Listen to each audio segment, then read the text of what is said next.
Hi, everybody, and welcome to our conversation about whether AI is the future of mental health care. We're going to have a conversation, Ted and I, but just to say up front, if you've got any questions that crop up during this time, please just put them in the chat box and we'll get them at the end. So I'm Rumina Taylor. The Chief Clinical Officer at HelloSelf, and I'm joined by the fantastic Professor Dame Till Wykes from King's.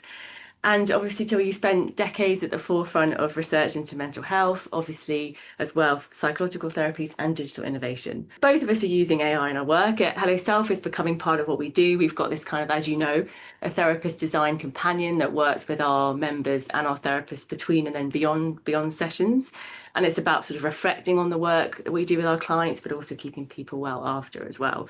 And obviously, we're excited about that and how we're using that very much as a co-pilot at HelloSelf. But obviously, you've been working with circuits and they're kind of a digital cognitive remediation therapy and to kind of support people with their cognitive strengths, but also their areas of need.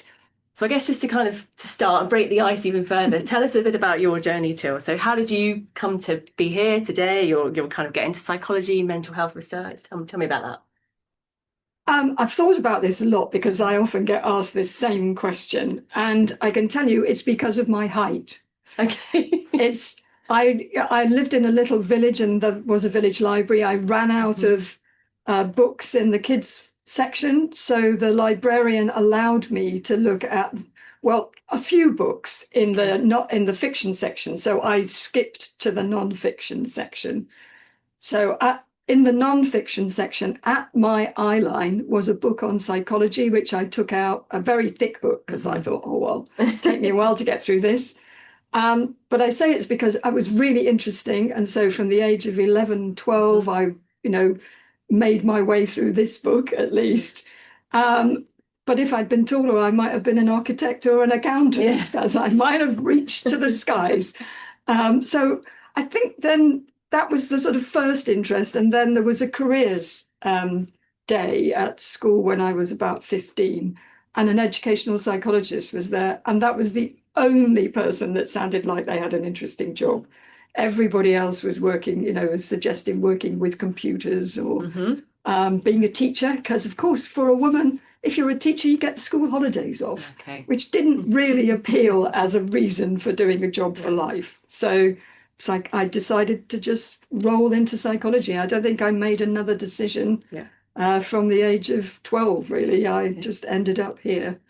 And mental health was just a lot more interesting than just straight psychology. Just, talking to people who have mental health difficulties I moved from straight psychology PhDs into mental health because it was such an interesting topic. Yeah.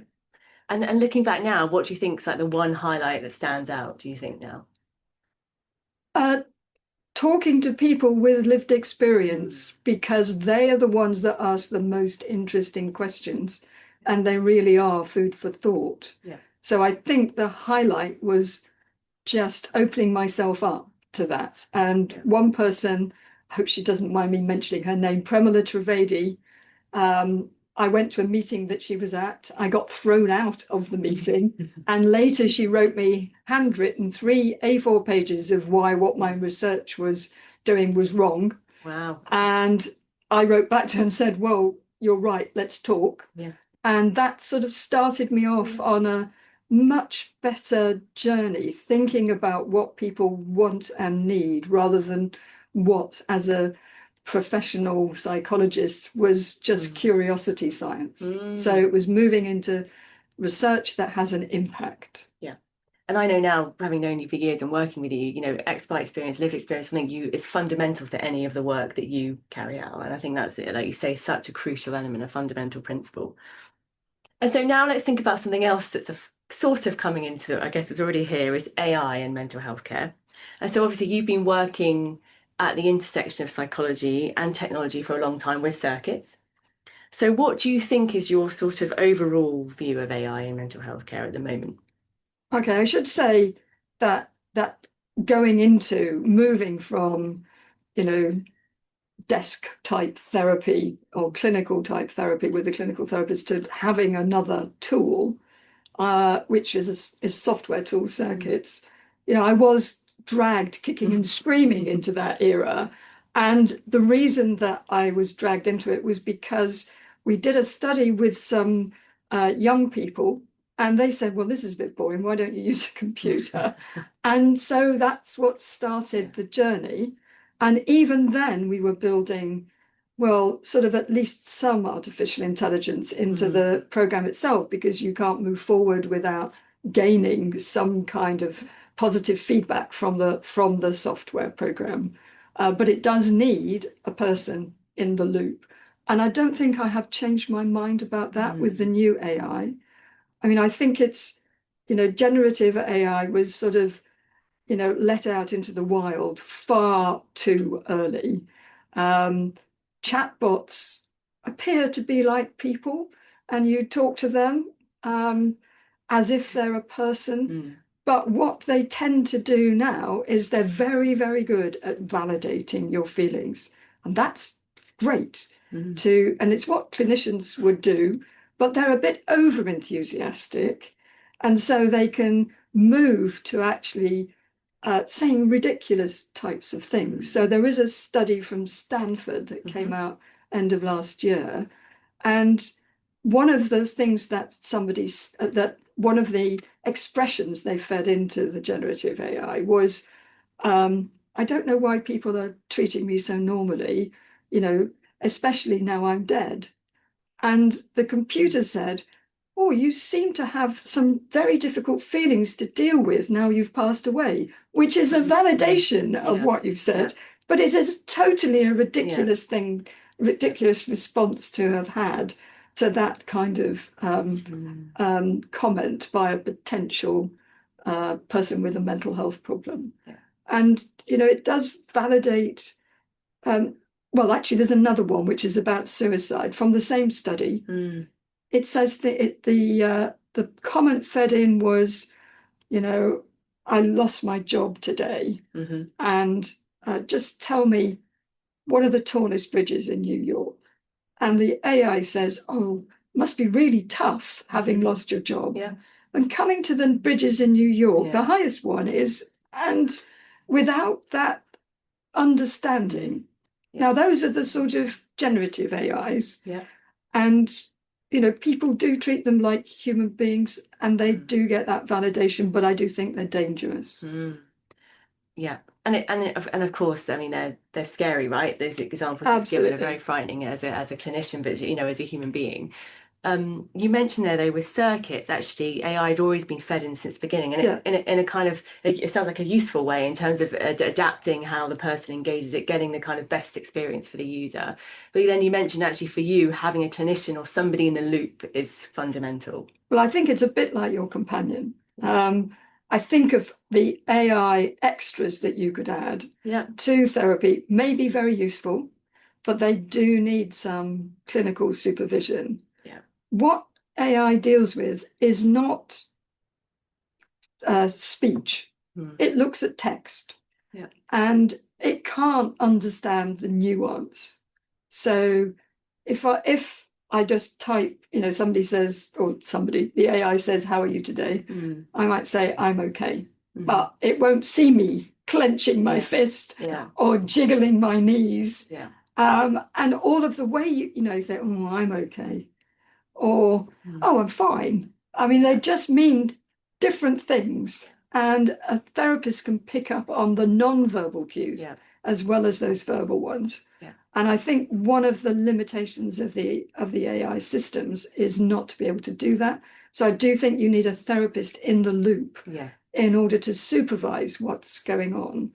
And that's not to say that AI isn't useful. I mean, AI is one of those weird terms because it means so many different things. Exactly. And it just means methods of, putting a lot of data together. They're very good at that. There are studies showing how it saves clinicians time because it writes the letter for you for your GP after a meeting. However, it also makes errors. And so you need still a clinician in the loop to read through the letter and make sure it hasn't made a mistake. So even as a companion, there may be errors in the system. And I suspect we'll never get rid of those errors. So I'm not hopeful about it taking over our jobs at the minute. That's reassuring. Yes. So actually, just touching on that about actually how do you see AI then meaningfully improving outcomes? I get the therapist in the loop bit, but what could it do to improve outcomes over the longer term, do you think? Well, I do think, well, similar to the way you think about it in HelloSelf with the companion, I think that it can act as a reminder process after therapy. So it can remind you to do your homework. Who does homework? You only do homework when somebody nudges you. And so I think that one of the things that it might help with is to allow things within the community when you go out into real life and you need to use those thinking skills that, or to not use the automated thinking skills you had before, which were not helpful. Then the AI can help to remind you to do that.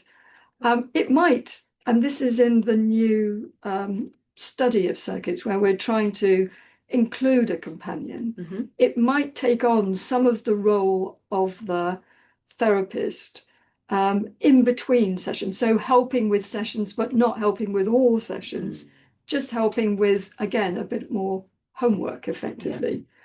I do think it's quite hard to focus your attention on homework when you're not being supported by a therapist. I mean, there are, as you know as well, there are some people who are mad keen to do it, but there are quite a few people who need a bit more help with their motivation. And I think the AI can help with that and maybe help to guide the client through the software program, provide a bit of the social encouragement that you need, but also the reinforcement that is so helpful, because of course AI is great at validation. So that would be a really good idea.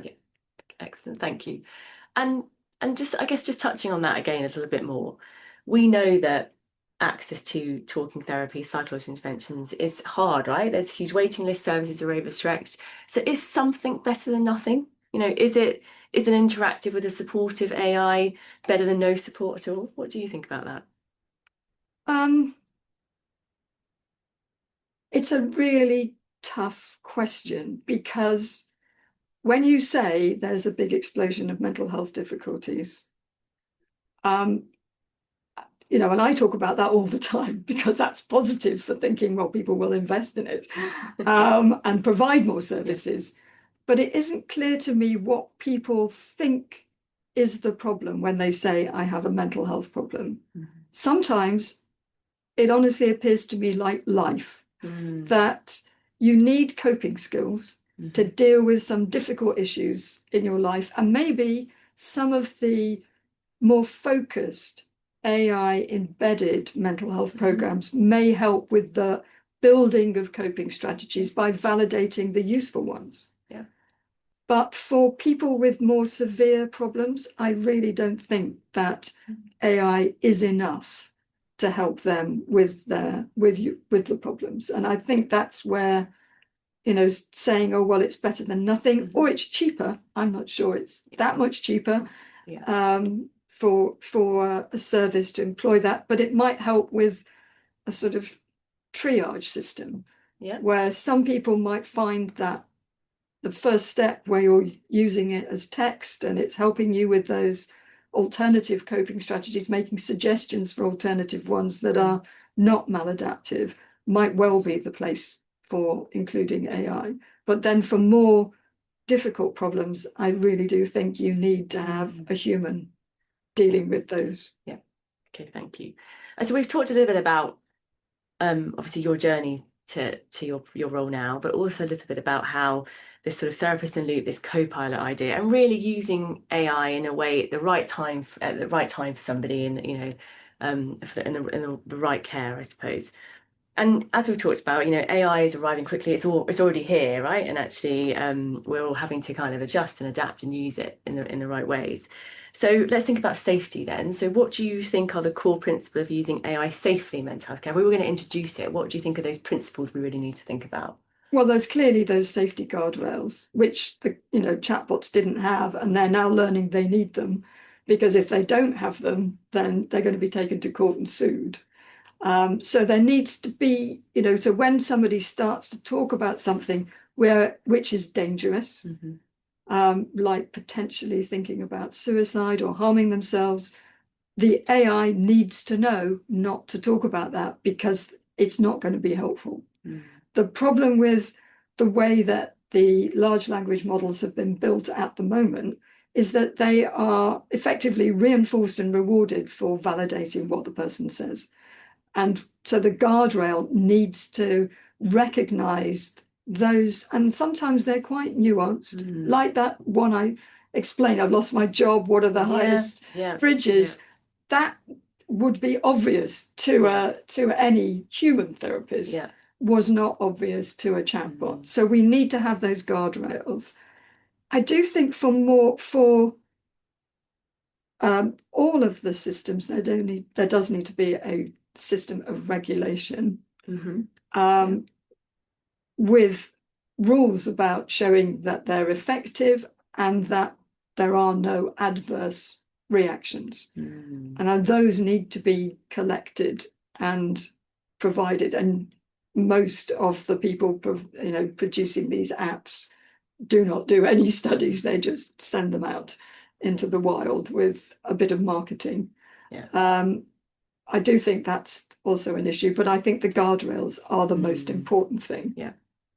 Excellent. So it's sort of guardrails, evidence-based testing, regulation, all of those sort of things. And I actually also think that the systems for supporting well-being, because that's the way that you get round regulation, is to say these are supporting your well-being, or a bit of social anxiety, and they get around the current regulation for a medical device. I think that's wrong, that there should definitely be some necessary reporting of various things, actually privacy and data security as well. If you go into a supermarket and look at 3 containers of cornflakes, you can look on the back and see what it's made up of. You can't for any of the apps. By the time you've downloaded it, you've given away your data for marketing purposes, because that's the business case that they've got. So I do think also that we need to know more about what we are getting into before we get into it. So we need to know where the data is stored, how it will be used. Is it going to be used for marketing? Some companies have used it for marketing even when they've said they're not going to. They've learned their lesson because they get sued as well.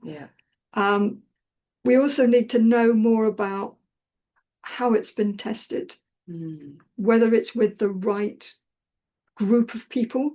It's no use testing it on a whole load of university students who feel a little stressed because of their exams when you're aiming it at somebody who has depression and finds it difficult to even get out of bed. I think those issues, in fact, we wrote about them with I wrote about them with somebody from the States, Stephen Schuler, and we call them transparency for trust principles. So there are 4 that we need to know about before we actually get into it. And I suspect that the app stores, which are now tightening up a bit, but the app stores need to find that information and ask people to present it before you press that button which says, do you want to download? I think that transparency is key. And just picking up on something you said around actually a user testing, or who's been involved in kind of evaluating certain apps.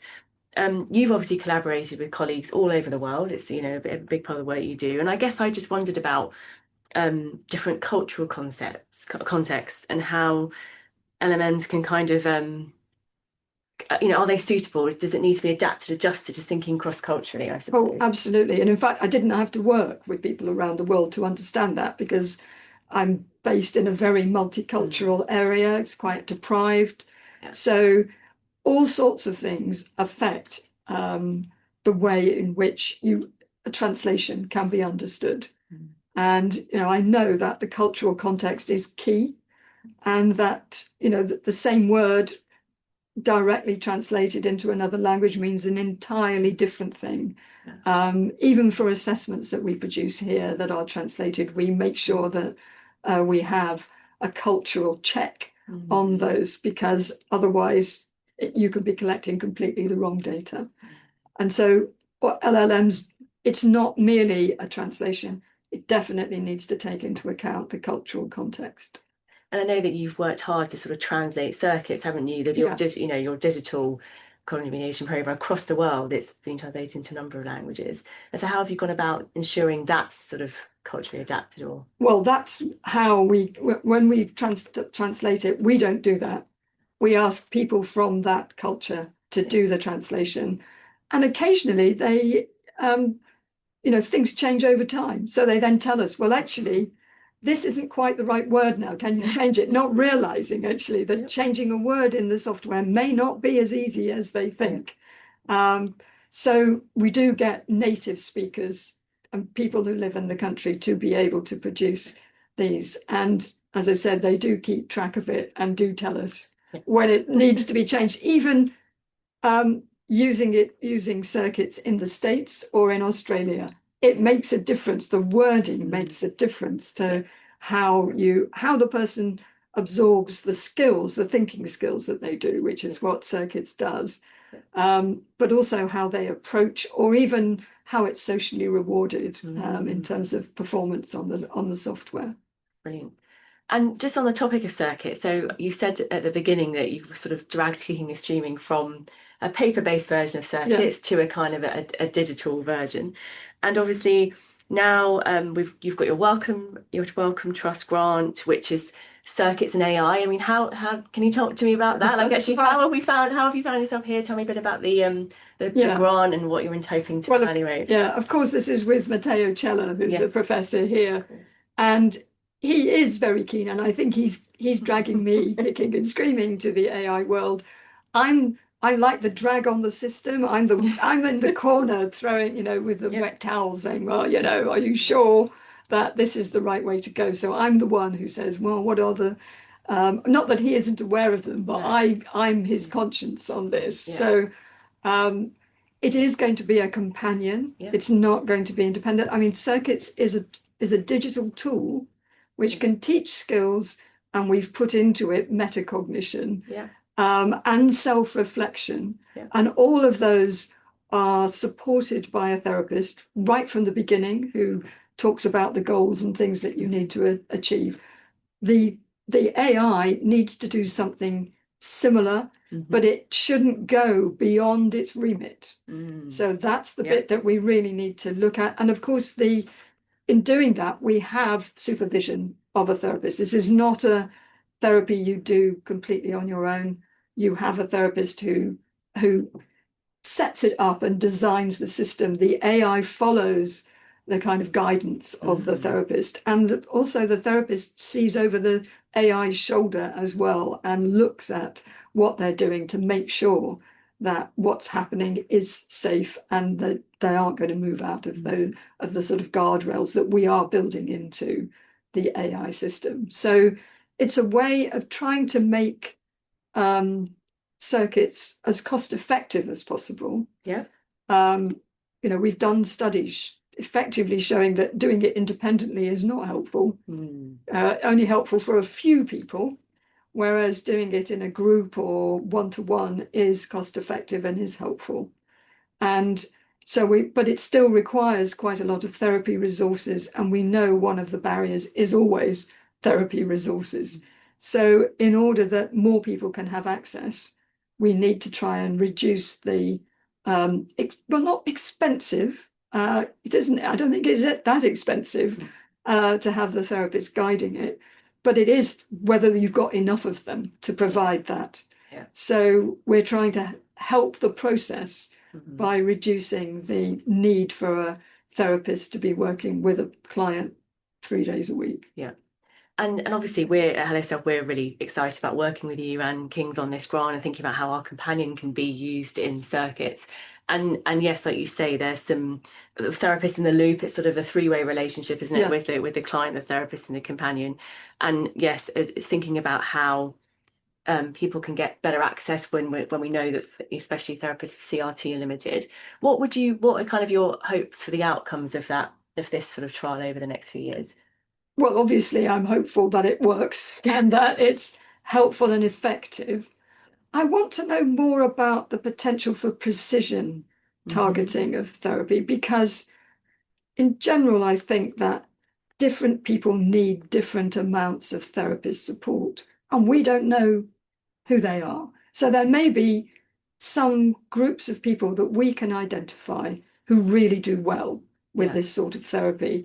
And maybe we can identify those people who need more, or even people who need a bit less.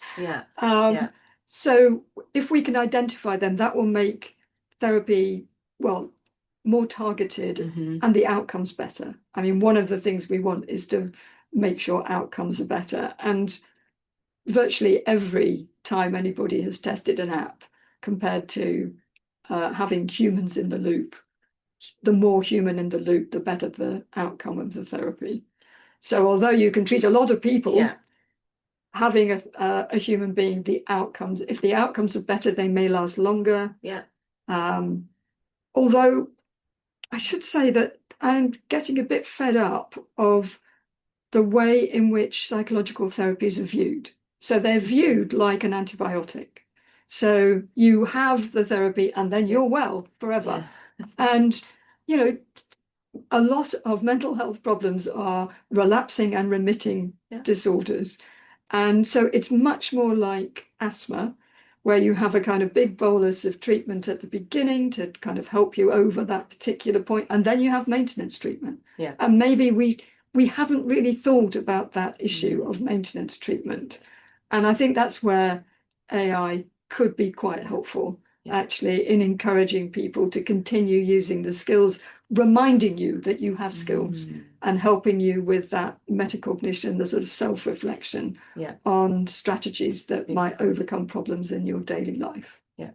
And I think there's something you touched on there around actually that precision. You obviously, circuits like other therapies is formulation driven. It's thinking about the clients at center, but actually how could the AI then have an impact on truly personalizing and thinking about what works for whom, and then you would know actually this particular individual would benefit from here. So really tailoring that right care at the right time for somebody, as well as in that ongoing longer term care. It's great. Okay. Could we move slightly now to just thinking about, we're both clinical psychologists, thinking a little bit about actually our kind of our colleagues, our peers, and actually lots of people in our profession are nervous about AI and the use of it. So what would you say to clinicians who are worried about how AI might affect our profession?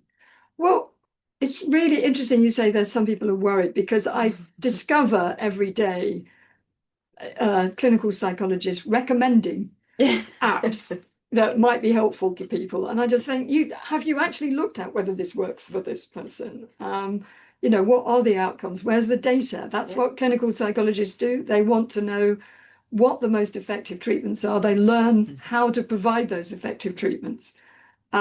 So some of them are, although they may be worried about their role, they clearly are not worried about handing over apps to help people. So I don't think people should be worried at the moment about AI taking over your job, at least not now. I don't think the systems, the large language models, really understand some nuance. I think they're not flexible enough as a therapist. Well, you might start off with a straight cognitive behavioral model, but then you may expand what you do in response to the client at each session. And life goes on. So things happen to the client that you will have to adapt to.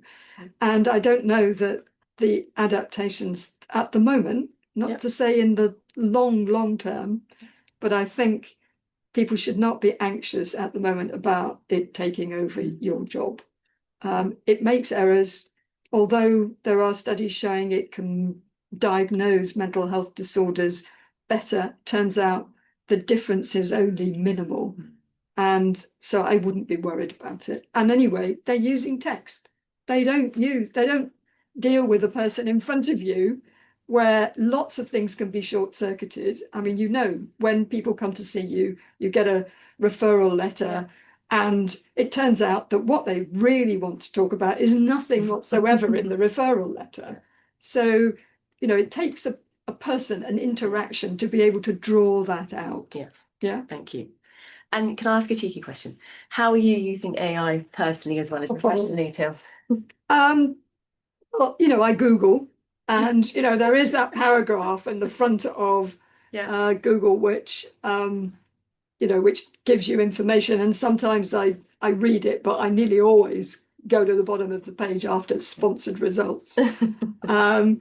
And someone showed me how to use ChatGPT to reduce the time it took me to write promotion, and you're trying to push people for promotion, and it sort of absorbs information from CVs and letters and things. But I found I was always checking it. So it actually took me longer because I felt I had to, because I was worried it might make an error. So in the end, I worry that, well, two things. One, it will make an error. And the second thing I worry about is just, losing the skills to kind of summarize and think through what are the key things I need to say. So personally, I'm sort of a bit negative, although my children use it all the time. They say, oh, well, I put in a few things and then I work on whatever it is and build it up. But I've not done that yet. But that may be me being a Luddite again. So personally and professionally, I'm open to considering ways of using AI. It's not that I'm not. And clearly, lots of people are using it now, but I do have fears. I'm an editor of a journal. I have, it's really hard to catch now because they're written so well. They used to be written so badly in AI that it was easy to find them. But now they're written well, and it is, but usually they're boring, so that makes it easier to send them away. But so it is becoming a worry in various parts of my working life that actually AI would not be helpful. Oh, yeah. Okay. So it sounds like you're picking and choosing at the moment. I definitely am more picking than choosing. Excellent. Okay.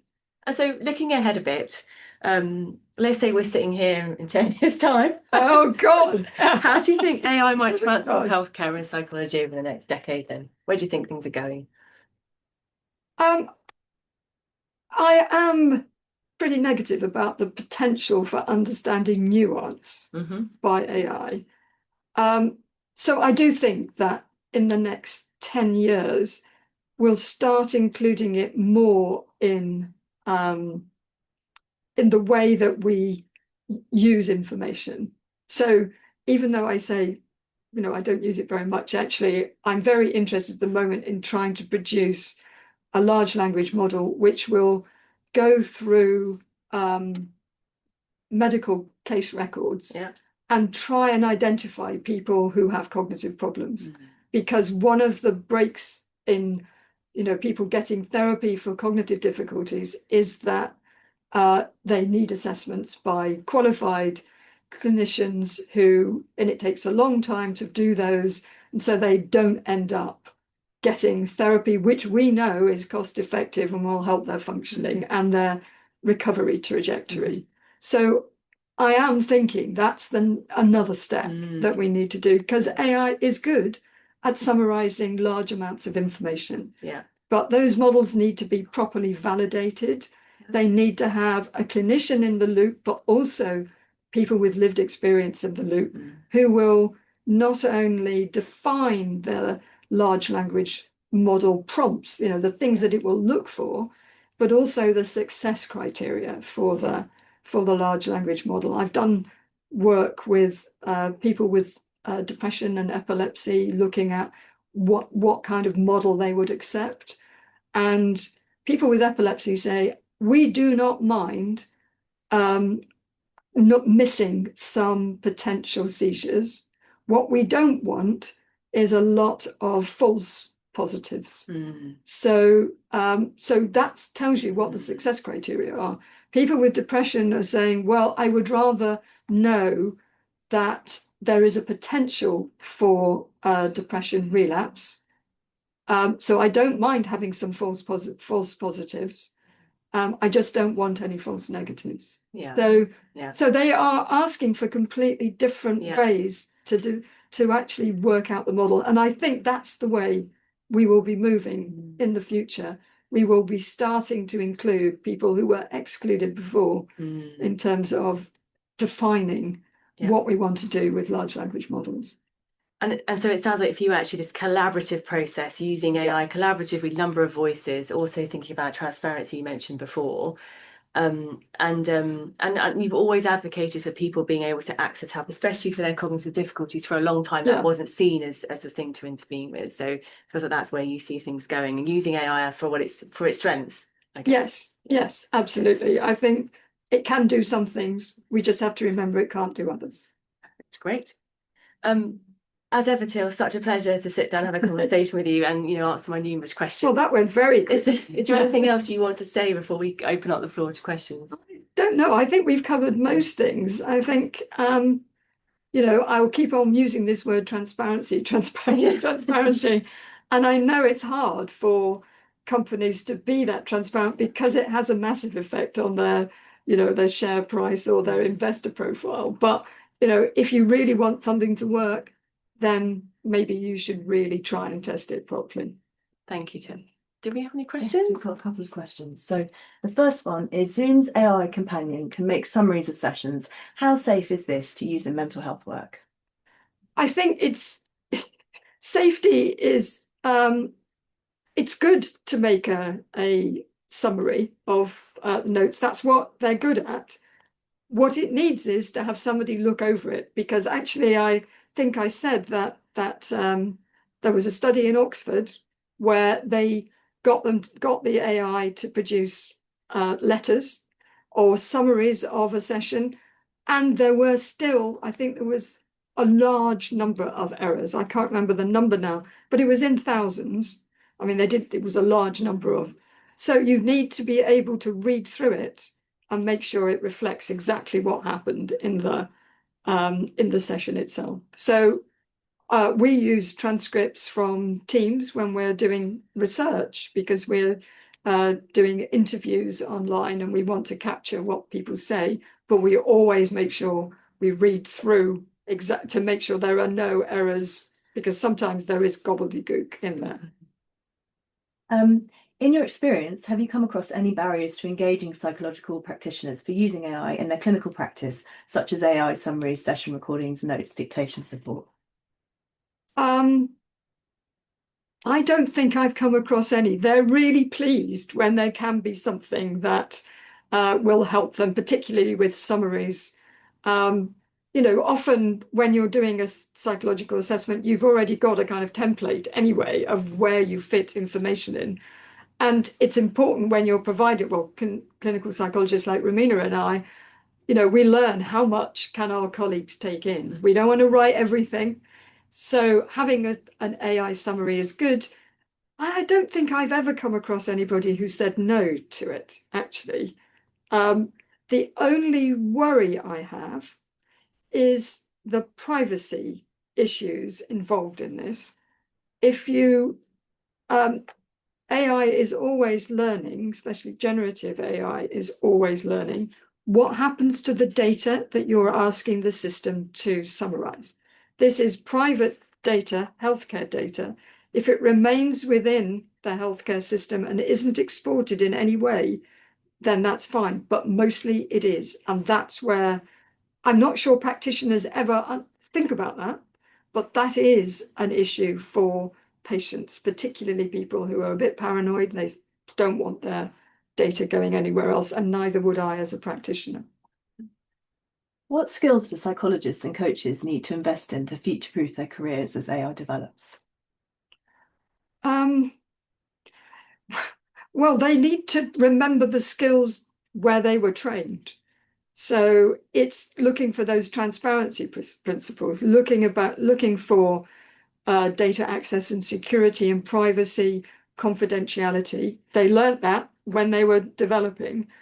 You need to know what the AI that you may be using is actually going to be useful for. So you need to know about the feasibility and adverse reactions in particular. And you need to know about cost effectiveness. And effectiveness isn't just, is there a significant difference between the groups? Because the significant difference may be a minute difference. What we really need to know is how many people improve in terms of the level of recovery that you would hope to achieve. And so that's called the number needed to treat. You need to know the number needed to treat, because if you're going to work with AI, oversee it, you need to know that so that you can highlight to the client, this helps 7 out of 10 people. We don't know which 7 it is, because if you start to use the AI generated mental health treatments and it doesn't work for you, you will feel even worse about yourself.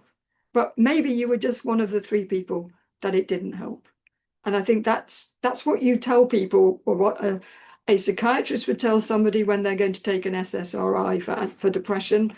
And it's what we talk about a lot. It's setting up the expectations for treatment that is really important. Thank you. Do you think in 10 years' time it will be possible to be a therapist and not engage with AI at all? No. I think, inadvertently we're interacting with it now. You can't, because I think one of the things we need to learn is it's not whether we are using AI, it's whether the client is using AI. And we need to know what they're doing, because you may be working against generative AI in the therapy system because their AI is validating them, because they can use it, anytime they like, at 12 o'clock at night. So I don't think it is possible at all to work without AI. And we need to be a bit more, as practitioners, we need to be alert to what the client is using and to ask about that in the first session, because you just need to know, what other advice they're getting, just in the same way as you might ask about family support or friends or close partners. You just need to know who they are and what they're providing, because sometimes you're working against them. Thank you. That's all the questions we've had. Great. Thank you so much. Well, thank you once again, Teal, for taking the time, and it's such a pleasure to kind of have that conversation with you. I'm really looking forward to working with you moving forward as well. And thank Okay. you for all of you for coming and engaging. Thank you so much.